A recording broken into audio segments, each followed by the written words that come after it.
Week 5 in the NFL, we get the Broncos and the undefeated Eagles. Welcome back to the BetCanada channel. Katie Caldwell, Jeff Lloyd here with you today. Jeff, when I look at Denver, I love their run game and I love their defense. I think there's a world in which they win this game. What are you expecting to see in this one? Well, I think for Denver, I think you would probably say that to somewhat at this point, they've probably underachieved. And this kind of what happens maybe when you get there a year too early. I don't think anybody really thought Denver was going to be a team with Bo Nix as a rookie quarterback last year that was going to threaten for a playoff spot, let alone make it to the playoffs. You got to love the defense, and they really kind of have a nice thing going. And that's going to be the first thing that's really going to be interesting, because as we highlighted earlier in the week, there's definitely just some issues overall with the Eagles passing game right now. Yeah, And to try to get it on track, you're not going to order up most likely the Denver Broncos defense as your next game. You're trying to get your passing game on track. yeah, Um, but Denver, it seems like the offense is kind of picking it up a little bit. They found a yeah, way now to incorporate more than one running back, which is something, they were trying to, have a little more diversity in the running back room, Dobbins can give you. But, they found a way certainly to incorporate the rookie into the passing game as well. Feel confident in him. I still, there's times I question Denver's offense, just like when the back's up against the wall, where's the guy? Who's the guy that, is going to just be a guy that makes the difference? I like Cortland Sutton as I a was going to say receiver. I don't Cortland Sutton. We kind of saw that connection between Bo Nix and Cortland Sutton really start to break out last game. I do think it's there, but overall, when I stand on the surface, I don't know if I'm having top wide receiver conversations. Cortland Sutton's going to make it, Right. but I do believe there is a nice working relationship there with Nix and Sutton. The thing is you need to hopefully see, Nix just continue to progress here in year two. Hmm. Certainly impressed as a rookie to the point, certainly where the team ended up making the playoffs and probably played better than a lot of people anticipated. But certainly the pressure is a little higher on, Bo Nix now. The AFC West is probably overall just a better division than it was maybe 1 year ago, with Los Angeles taking a step up. Yep. Certainly Denver, Vegas is a little bit better than they were, certainly.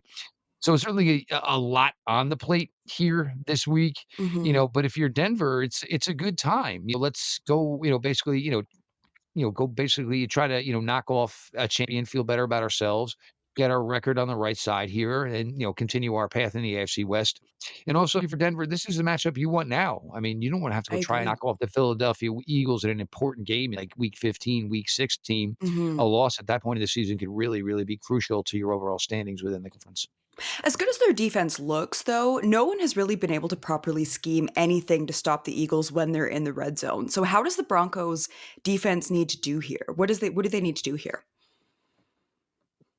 I think you just gotta play who you are, Mm, and if you're Denver, that's what it is, and, they're good against everything. They rush the passer well, they cover well, they're pretty solid against the run. I think the biggest thing Denver's gotta kinda get in their heads is, it's not, "Oh, we're playing the Philadelphia Eagles offense." You gotta coach it up with no, the Philadelphia Eagles are playing the Denver Broncos defense, mm. and that's one of the things Denver's really got going for themselves well. And last year was a high sack total, and these guys are, the edge rushers and Nick Benito was Bill Barnwell from ESPN actually just voted him for the first quarter as the defensive player of the year candidate for the first quarter. So, Benito, after getting paid, certainly not slacking. It's still there. He's definitely unique where he's probably built more just like a traditional 4-3 Sam Mhm. linebacker, but he's just got really good speed. His hands are really good, and he's turned into an exceptional pass rusher at the NFL level. It's not that Denver's lacking any pass rushers. He's definitely a star and the best of the bunch for them. So for Denver, it's don't get caught up in it. You know what Mm. I'm saying? Just believe who you are. And what you saw, we've seen from the Eagles at times, the offense kind of just takes quarter long naps, half long naps like we saw last week. Yeah. Um, so for Denver, it's a really good matchup from that standpoint. Here's an offense, struggling to find basically a way to get it all in sync, the passing game matching with the running game, and the harmony, so Mhm. to speak. And it's if I'm Denver, hey, I'm just looking to pick up the pressure and hopefully we can catch them before the Eagles finally hit their stride. You're bang on with that. It feels like the Eagles haven't exactly figured out their offensive identity yet. Does this feel like the kind of game where that gets either exposed or clarified? I would say, if any, yeah, exposed, clarified, enhanced. Because I mean, Enhanced? like we Exactly. say, for me, and I honestly believe.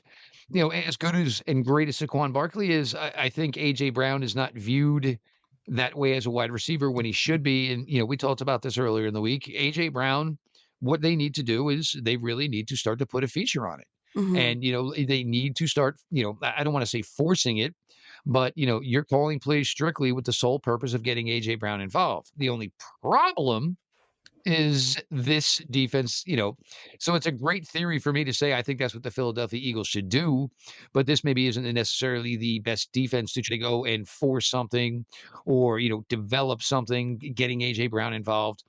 They're so good, they're so talented on defense. You really just got to take whoever is open. You really got to play to what basically Denver lets you have. But, there's certain teams that we can put more on their plate.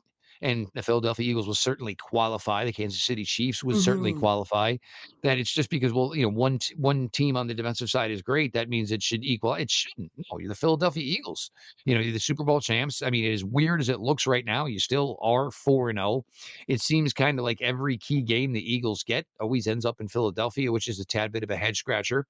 Um, but so if you're Philly, yeah, I mean, you're looking to get it going, and if you do get it going this week against the Denver Broncos, you got to feel really good about it.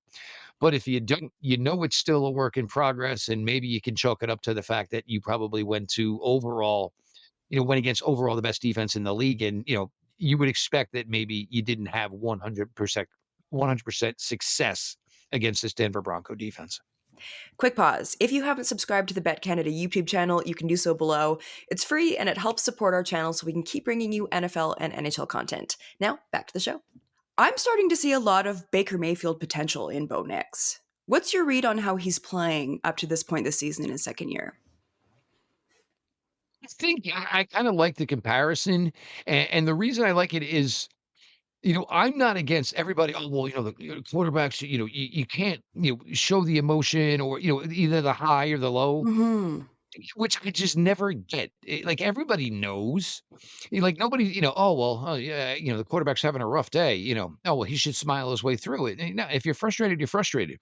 If you're Yeah. excited, you're excited, and I think that's kind of the thing with Bo Nix where I like the Baker Mayfield comparison is, wearing your heart on your sleeve. And, Yes. if it's a crushing loss and you see the camera, and I remember seeing Baker towards the end last week and seeing the visible frustration. And yeah, I mean, it's a job. You get paid well. You want to win. This is what it's all about. And, I think for Bo Nix, I think he's just got that kind of mentality. And it's also probably, I'm a little bit more of a football player than maybe I consider myself a quarterback. And, Bo Nix runs, enough and does enough with the ball in his hands, to kind Hmm. of fit that statement as well. But, also knows that, I'm the leader. So if this is what I'm okay with, the exuberance, the expressing of emotion, that makes it easier for other players, to basically fall in line and, be real, be honest. And it certainly makes things easier. And, you get out to a huddle and nobody's kidding itself, but nobody's got going very well right now. And, some choice words can be had, and you try to use those as motivation and you try to go out and, get better, 2 drives where you punted, nobody's happy with that. You understand what it can cost a team. And, letting everybody know through verbiage that, hey, this isn't, isn't allowed, isn't, accepted. We're better than this, and let's go prove it. Final question, Jeff. Who wins this one? Do the Eagles stay undefeated? My thought process here is if we get the first 4-week version of the Philadelphia Eagles on Sunday against the Denver Broncos, it's not going to be good enough. My honest belief is it's not going to be good enough because Denver's already going to limit you offensively. What you're going Yep. to put up yard wise, what you put up point wise. And, look, Jalen Hurts, obviously very good with his legs, but this Denver Bronco pass rush, it can come at you from the middle, which usually is a way that is going to basically negate a mobile quarterback. And when you talk about guys on the outside, these guys are just as athletic, just as fast as Jalen Hurts. And it certainly doesn't help Philadelphia if you're in your position where Jalen Hurts has basically got to, hold the ball and basically try to make everything happen himself because then you're just taking the playmakers away.